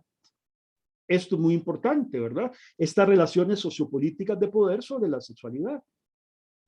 Coco migra, Coco Claros se va, ¿verdad? En Anacondas en el Parque. Bueno, toda esta biopolítica dada por el corte del zacate, por los halógenos, por la luz, por las cámaras, etcétera, y la represión policial. Y esto es muy importante, digamos, en relación con esto queer, ¿verdad? Digamos que para las investigadoras, investigadores, teóricos de lo queer, ojo, las personas no se dividen con tanta claridad en binomios categóricos. Ojo con eso. Sino que entonces se examinan los significados que se adhieren a pares categóricos como hombre-mujer, heterosexual, homosexual, joven, viejo, blanco, negro, rico, pobre, etc. Porque, ojo, y aquí pensando un poquito más en autores teóricos, no necesariamente de lo queer, pero, perdonen, Jacques Derrida, con cuestiones que tengan que ver, por ejemplo, como con la deconstrucción, generalmente estos pares dicotómicos, ¿verdad? En estos pares, en estas dicotomías, hay uno de los elementos de estos pares que siempre es algo así como secundario, subordinado, subalterno. Y como secundario, subordinado y subalterno, se le asigna menos valor, menos importancia y o más prejuicios y estigmas, y se abusa físicamente o en el uso del poder físico, simbólico, etc. Y piénsenlo ustedes, el patriarcado y los roles rígidos del patriarcado tienen que ver con estos binomios categóricos, en donde entonces uno de los elementos tiene más peso, más valor, es más valorado que el otro. Lo masculino es más valorado que lo femenino. Pues lo queer efectivamente está reflexionando y pensando sobre estos y muchos otros pares categóricos más, porque en estos pares categóricos está esta lógica que yo estoy señalando y que es la lógica de la dominación, ¿verdad? Y muy importante, a propósito, esto que estoy poniendo hacia el final, que las representaciones preexisten a las identidades.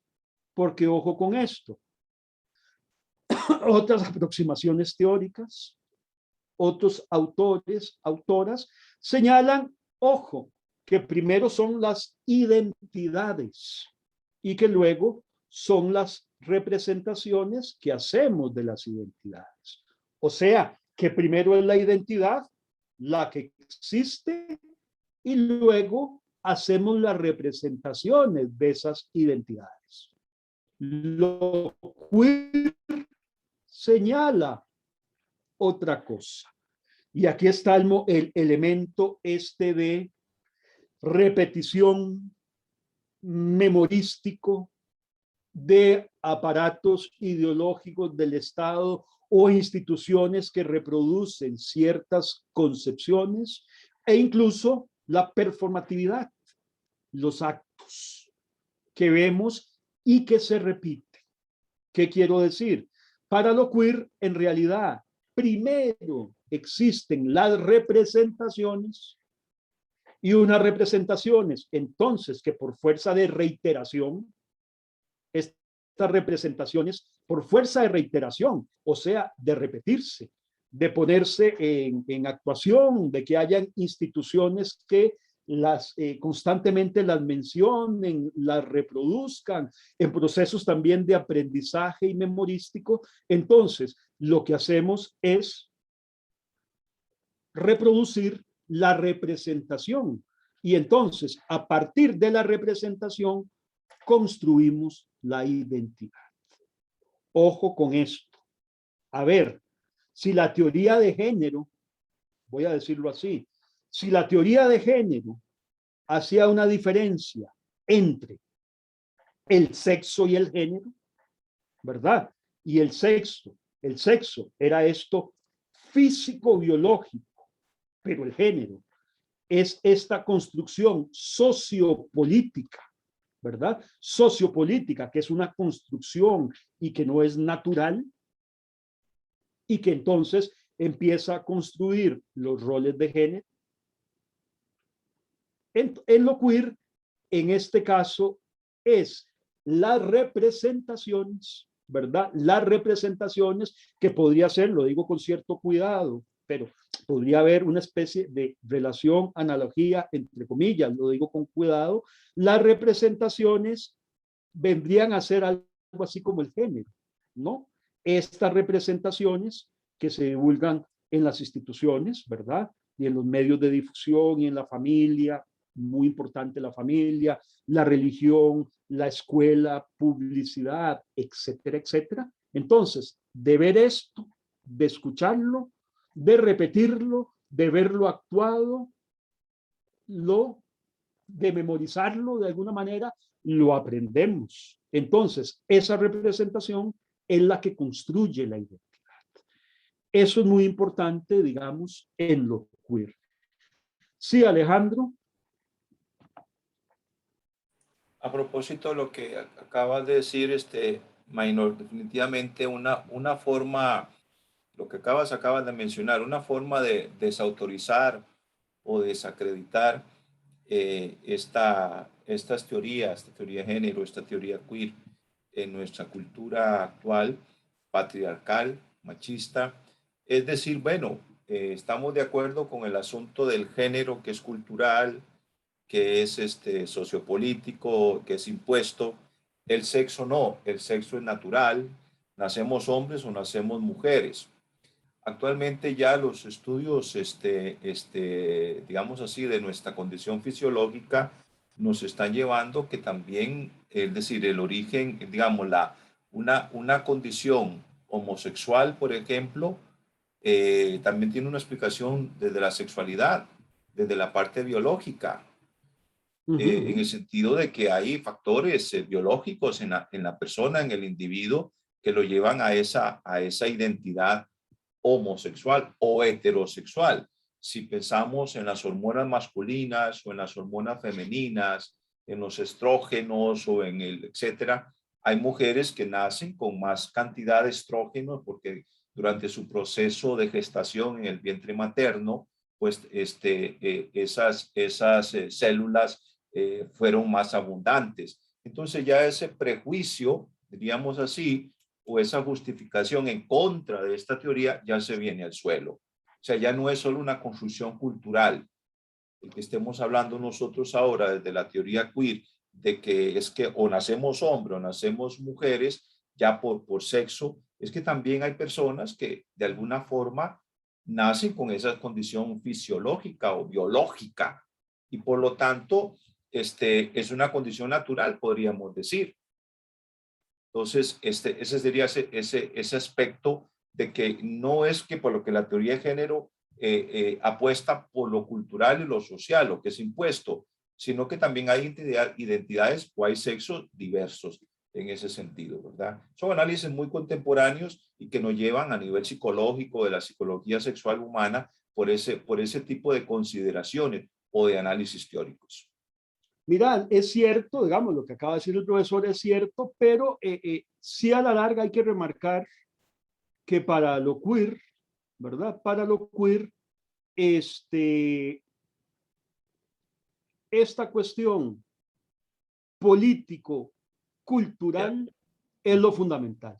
Sí, sí, o sea, sí. Hay una lectura, digámoslo así, y en esto muy Foucaultiano también, anátomo político también del cuerpo.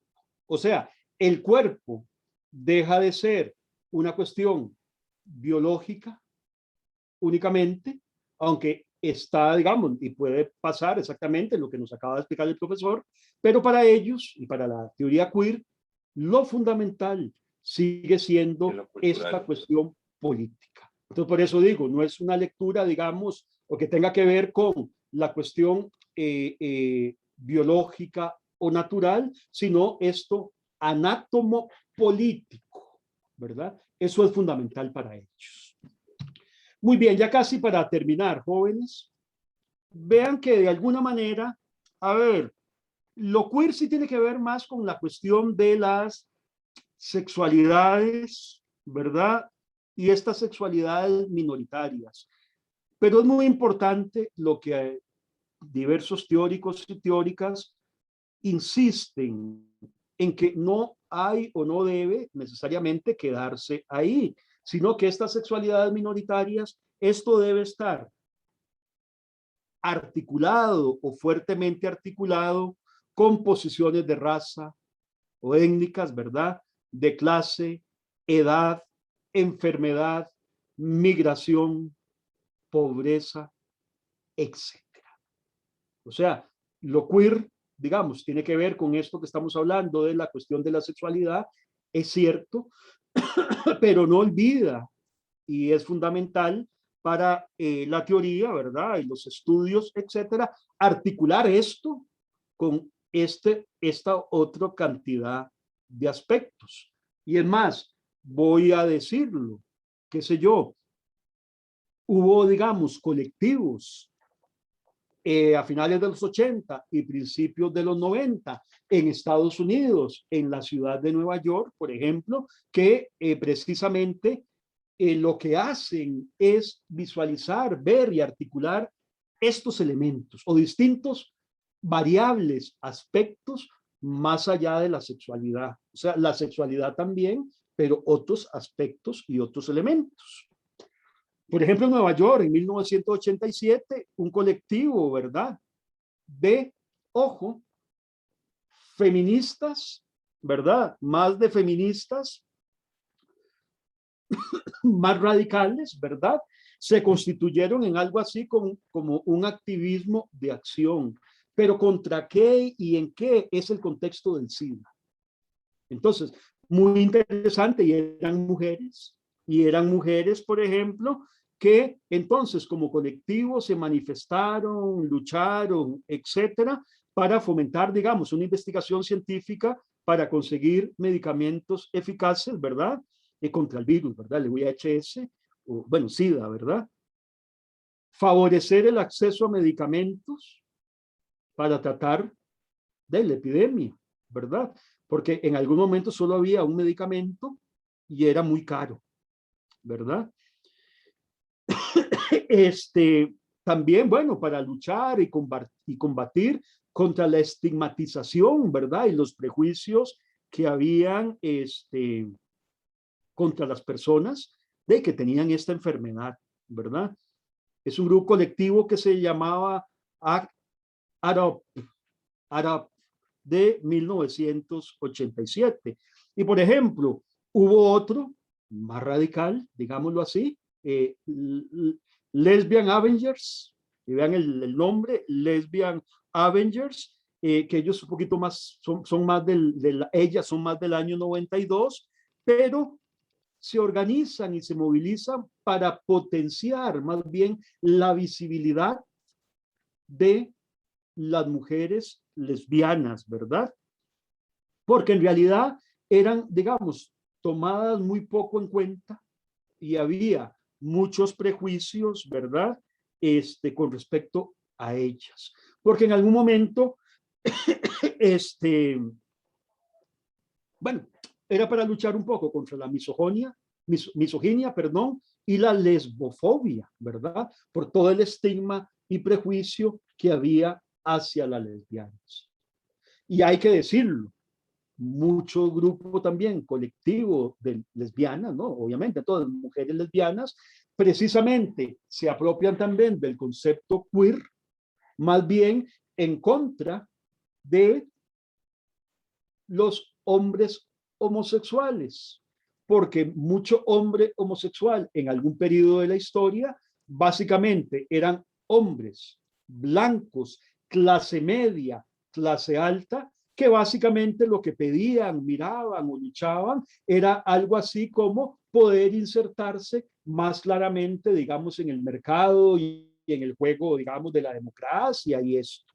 Pero eran profundamente, digamos, despectivos con los colectivos de lesbianas. Lo que quiero decir con esto es que efectivamente, digamos, en esta cuestión queer, no todo lo queer o todos los grupos o colectivos siempre han estado, digamos, tan claramente, no sé, hermanados, ha habido contradicciones, y estudiar un poco la historia de lo queer es darse cuenta de este tipo, digamos, de acontecimientos y de procesos. Ya para terminar, ¿Qué es lo queer? En alemán, en inglés, más o menos, remite a lo extraño, raro, peculiar, excéntrico, transversal, oblicuo, descentrado. Eso entonces que ya hemos dicho que no se posiciona con claridad, que no se posiciona con claridad en las estructuraciones del patriarcado, extremas dicotómicas del patriarcado de hombre y mujer. Ya lo hemos dicho, estuvo cargado de connotaciones peyorativas, pero a partir de la década, en la década del 20 en los Estados Unidos, muy fuerte y por varias décadas, pero en los 80 los activistas gays se apropian del término para referirse a ellos mismos. Aunque reitero, en los 80 hubo disputas en la apropiación del término y algunas lesbianas en esto fueron más radicales, más importantes, más activistas y más de ruptura que los mismos gays hombres, ¿verdad?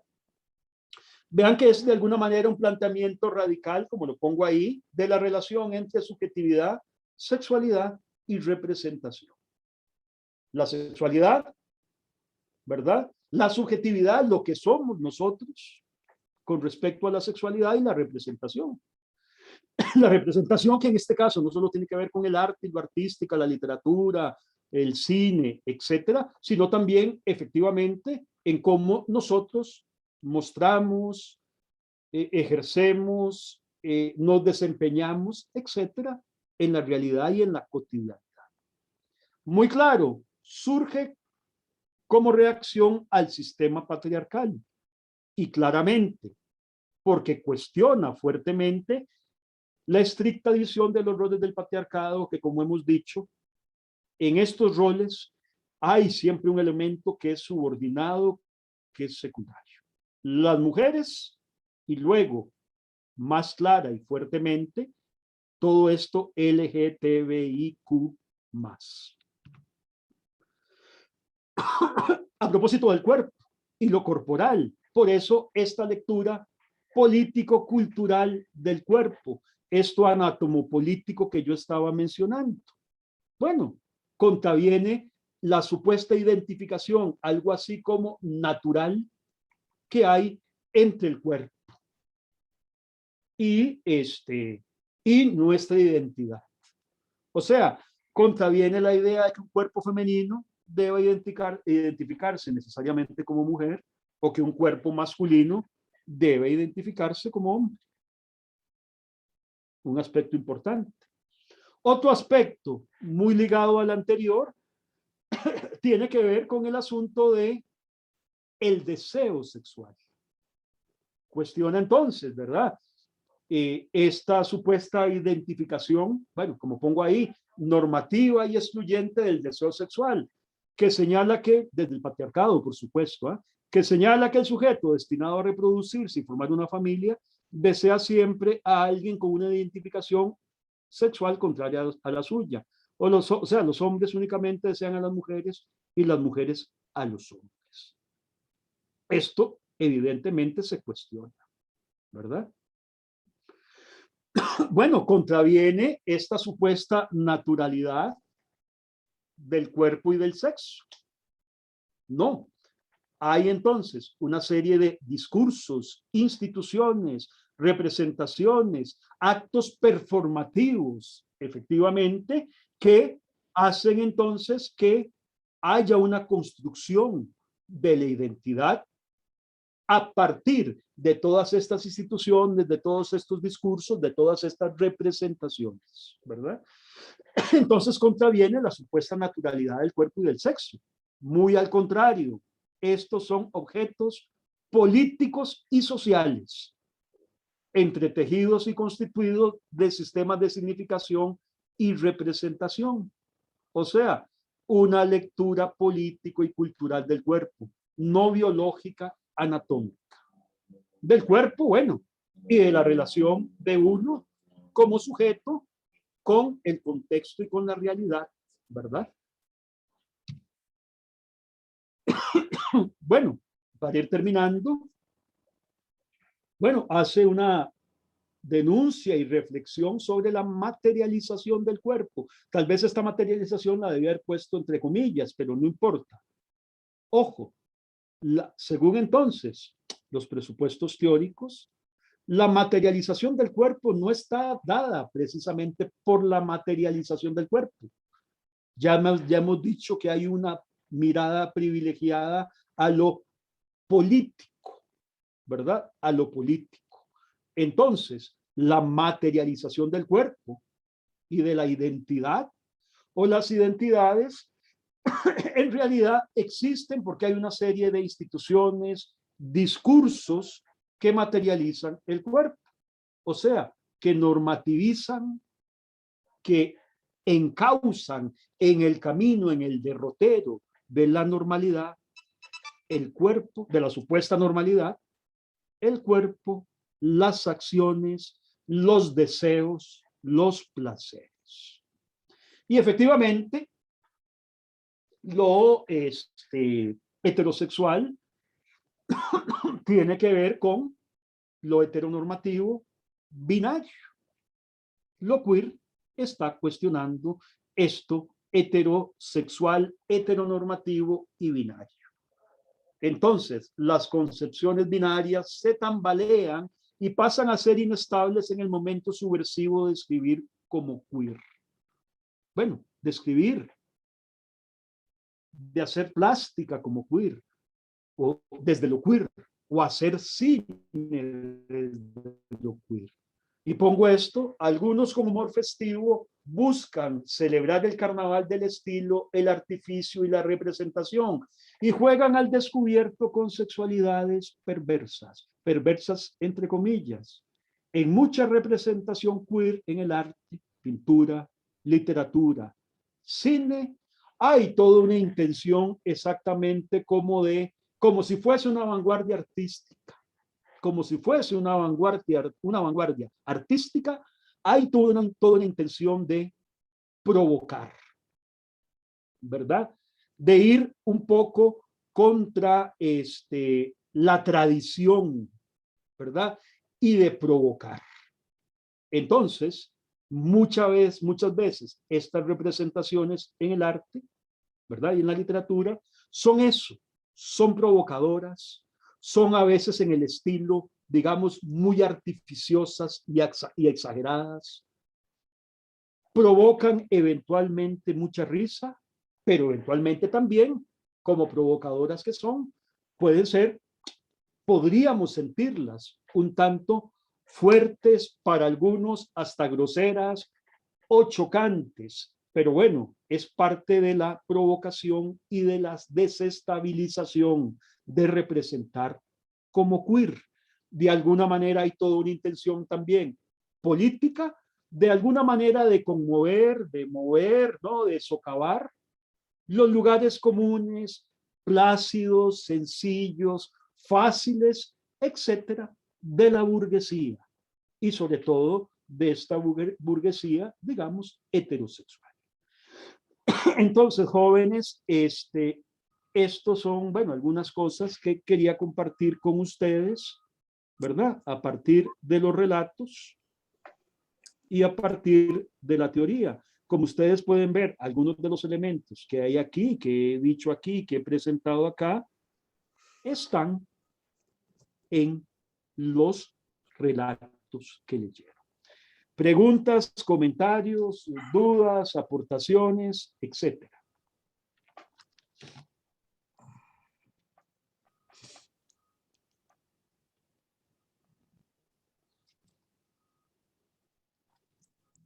¿Todo claro o todo enredado?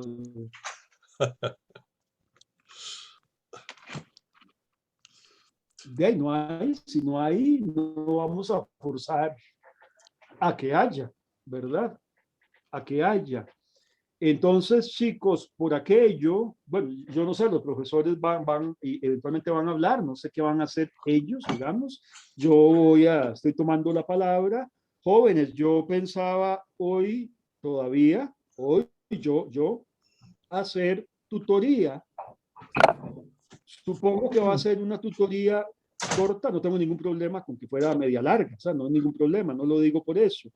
Digo media corta porque, bueno, evidentemente ustedes están trabajando de la investigación y están en eso fuertemente y están ya más haciendo que a la larga escuchar al profesor o profesora. Bueno, pienso, pero no lo sé.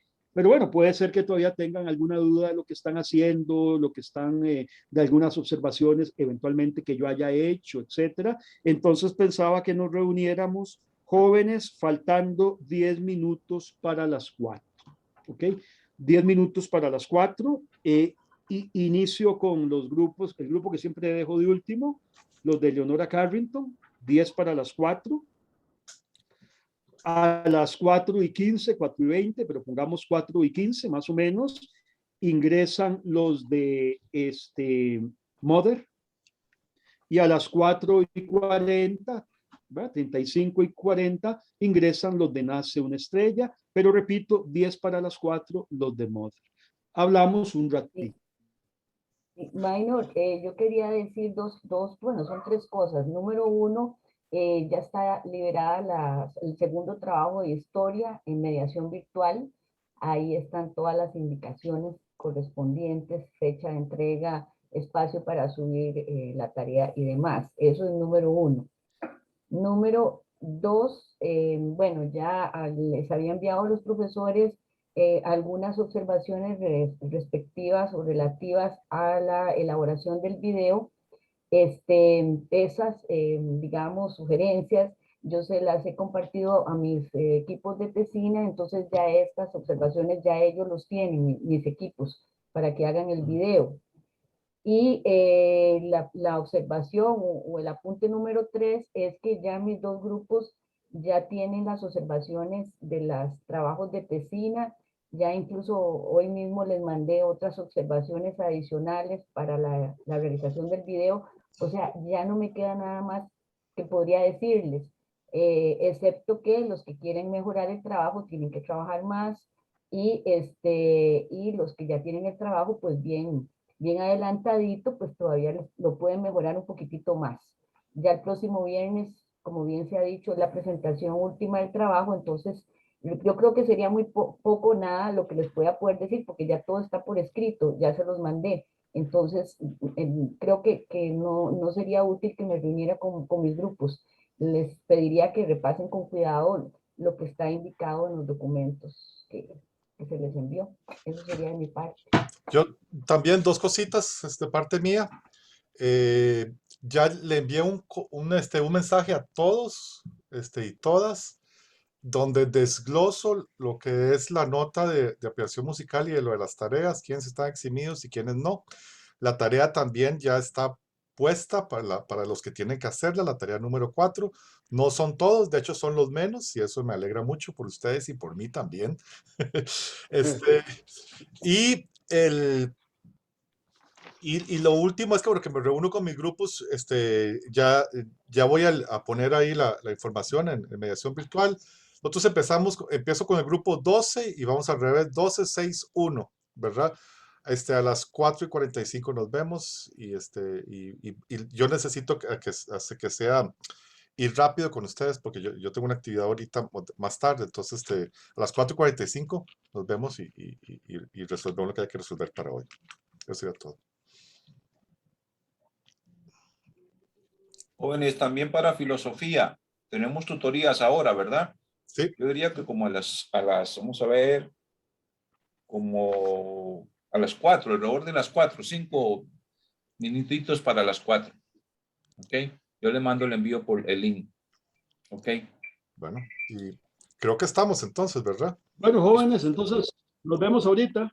Nos vemos. El resto de jóvenes, bueno, recuerden, trabajo el viernes, que estén muy bien, cuídense, profesores, que estén muy bien. Hasta luego. Hasta luego. Minor, entonces el viernes, ¿cómo estamos? Las exposiciones arrancan específicamente, ¿qué día entonces? No, las exposiciones todavía falta un poquitín. Las exposiciones, bueno, es poquito. Las exposiciones inician el 16 de noviembre. 16, o sea, entonces el viernes, ¿cuál es nuestro programa el viernes, Minor? Bueno, el programa está, eso es cierto, ojo, este viernes solamente tenemos una película Sí, correcto. y la entrega del trabajo de ellos. Sí. Y una Exacto. peli como para cerrar. Hoy estamos primero. Entonces, el viernes tendríamos la Dos. película. El viernes tenemos la película y el siguiente martes. Si no me equivoco, déjame revisar, creo que básicamente era la devolución del trabajo y tutoría. Sí, Básicamente. pero digamos, sería la tutoría, digamos, Para el video. digamos, posterior a la revisión del trabajo escrito, ¿verdad? Sí, Que entregaron el viernes. Sí. efectivamente. Y bueno, y ese día cae, digamos, sería, si hoy estamos 2, Es martes 9. el 9. Digo, un poco para que veamos entonces cómo estamos en los tiempos y demás. Ok. Ok. Y no, y todavía hay un viernes antes de los videos. Está el 12. Ujú. Que ese es un viernes 12 que yo pensaba que ese día, bueno, aunque es muy próximo de ese viernes al martes, pero puede ser ese día o el 9 entonces, con más tiempo, nos detuviéramos en detalle ya un poquito a ver estos aspectos de los videos, qué es lo que deben presentar en el video, ¿verdad? Etcétera. Sí, eso está en el programa, sí. Ah, bueno, muy bien. Entonces, para que se enfoquen bien en estos días, en tareas que tengan pendientes y en, ¿verdad? Finiquitar ya lo del trabajo.